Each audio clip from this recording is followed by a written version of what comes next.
अब हम लोग डिस्कस कर लेते हैं फेसबुक शॉप को।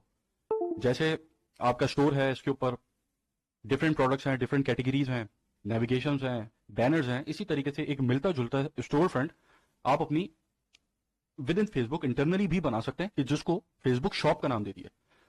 तो आपकी जो फेसबुक शॉप होती है उसका ताल्लुक आपकी वेबसाइट से नहीं होता। एक विजिटर अगर आपकी शॉप के ऊपर आता है तो वहीं प्रोडक्ट्स को देखकर वहीं बाय कर सकता है वन क्लिक के ऊपर। तो फेसबुक शॉप के ऊपर नेविगेशन बहुत आसान होती है, तेजी से पेजेस लोड हो रहे होते हैं, नेविगेशन चल रही होती है शॉप की। अब यहाँ पर अगर मैं एक पेज के ऊपर जाता हूँ, दूसरे पेज के ऊपर जाता हूँ, लोड टाइम है। फिर एक प्रोसेस है, अगर मैं वेबसाइट से बाय करता हूँ तो यहाँ अपनी सारी डिटेल्स मुझे डालनी है, डिलीवरी की, कार्ड की। फेसबुक के ऊपर सब ऑलरेडी डाटा फेसबुक के पास होता है, तो वन क्लिक के ऊपर जो है चेकआउट हो जाता है। फिर आप जो है यहाँ पर वेबसाइट के ऊपर एक चेकआउट है, यहाँ आपका फेसबुक का इंटरनल चेकआउट है। ठीक है, तो यहीं पर सब कुछ हो रहा है, एड्रेस सब डला हुआ है, पहले सारी डिटेल्स वगैरह सब फेसबुक के पास है, कार्ड डिटेल्स, चेकआउट फॉरन सब सीमलेसली हो जाता है।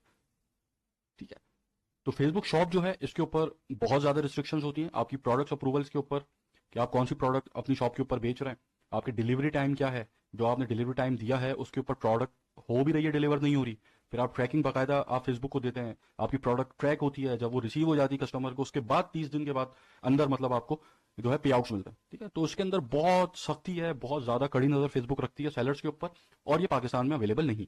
उसकी असल वजह यही है, इतनी सख्ती जो है, तो इसीलिए पाकिस्तान में ये अवेलेबल नहीं है। इंडिया के अंदर भी कंडीशनल बेसिस के ऊपर अवेलेबल है। अगर आप यूएस से हैं, यूके से हैं, तो आप शॉप का इस्तेमाल कर सकते हैं।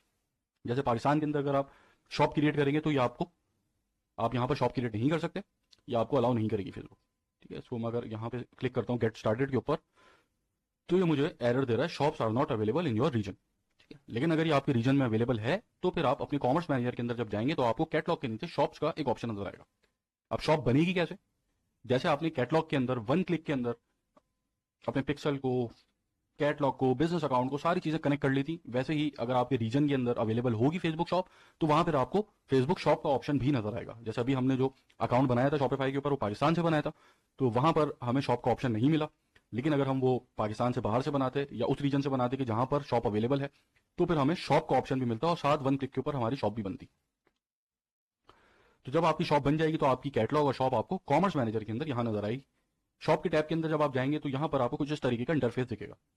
अब जो कैटलॉग के अंदर आपकी प्रोडक्ट्स हैं, वही प्रोडक्ट्स आप अपनी शॉप के अंदर शोकेस कर सकते हैं, उन्हीं प्रोडक्ट्स को आप बेच सकते हैं और अलग से भी ऐड कर सकते हैं। तो अब यहाँ दो ऑप्शन है, व्यू लाइव शॉप, कि आपकी लाइव शॉप इस वक्त किस तरह दिख रही है, और फिर आप इसको एडिट करके कस्टमाइजेशन कर सकते हैं अपनी शॉप में।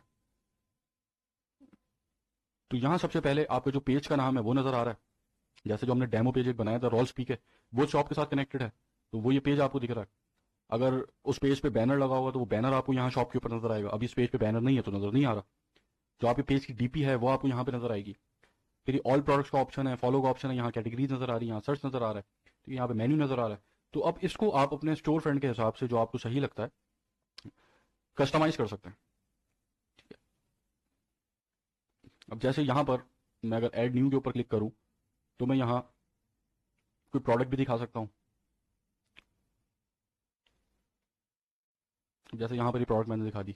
अब अगर मैं इसको प्रीव्यू करूँ तो अब ये जो प्रोडक्ट मेरी वेबसाइट की मैंने यहाँ पे लिस्ट की है अपनी कैटलॉग की मदद से, अब मैं इसको व्यू प्रोडक्ट के ऊपर क्लिक करके यहीं से बाय कर सकता हूँ, फेसबुक से बाय कर सकता हूँ, जो मैं अभी आपसे बात कर रहा था। तो यहाँ आप जो है कलेक्शंस भी दिखा सकते हैं, कैटेगरीज दिखा सकते हैं बना के। अब जैसे जो अभी कैटलॉग के अंदर प्रोडक्ट्स हैं उसमें से आपने 10 प्रोडक्ट अलग की, जैसे मैं यहाँ पर कलेक्शन के ऊपर आया हूँ, ग्रेट कलेक्शन। ठीक है, ये स्टाइल मैंने सेलेक्ट कर लिया। अब यहाँ पर अब अगर आप, जैसे अब मैंने इन 4 प्रोडक्ट्स की कैटेगरी बना दी, इसको मैंने नाम दे दिया इलेक्ट्रो आइटम्स, लेट्स से। ठीक है, तो ये कलेक्शन मैंने बना दिया। अब इन 4 प्रोडक्ट्स को मैं शोकेस कर सकता हूँ। ठीक है, तो ये प्रोडक्ट अप्रूवल्स जो है आपको जैसा मैंने डिस्कस किया, तो इसके ऊपर फेसबुक बहुत ज़्यादा नज़र रखती है, कौन सी प्रोडक्ट्स आप ऐड कर रहे हैं, कौन से इमेजेस का इस्तेमाल कर रहे हैं, क्या प्राइसिंग है आपकी, कोई फ्रॉड तो नहीं कर रहे, 2 नंबरी तो नहीं कर रहे, कैसे डिलीवर कर रहे हैं, कब डिलीवर कर रहे हैं, वो इसके ऊपर बहुत ज़्यादा नज़र फेसबुक रखती है। उसके बाद फिर आपकी प्रोडक्ट्स अप्रूव होती हैं। तो यहाँ पर आप जो फीचर्ड कलेक्शन दिखा सकते हैं। ठीक है, यहाँ पर आप अपनी जो और बाकी की प्रोडक्ट्स हैं वो दिखा सकते हैं। तो असल मकसद शॉप का यही है कि फेसबुक के ऊपर ही चेकआउट हो रहा है, वहीं पर एक यूज़र आगे नेविगेट कर रहा है शॉप को, डिफरेंट प्रोडक्ट्स को आगे विजिट कर रहा है और फिर वहीं बाय कर रहा है। ठीक है, उसके बाद आप यहाँ ये ऑप्टिमाइज लेआउट है, अगर आप इसको खोलते हैं तो अब यहाँ जो लेआउट होगा वो पर्सनलाइज्ड होगा यूजर्स के हिसाब से। अब जैसे एक तो यहाँ पर ये आप खुद लेआउट बना रहे हैं, ठीक है, डिफरेंट प्रोडक्ट्स को दिखा रहे हैं, डिफरेंट सेट्स को दिखा रहे हैं, लेकिन जब आप इसको खोलेंगे तो फिर मैं अगर आपकी शॉप विजिट करूंगा तो फेसबुक आपका लेआउट मेरे हिसाब से मुझे दिखाएगी कि जहां फेसबुक को लगता है कि मैं कन्वर्ट हो सकता हूं, बाय कर सकता हूं प्रोडक्ट।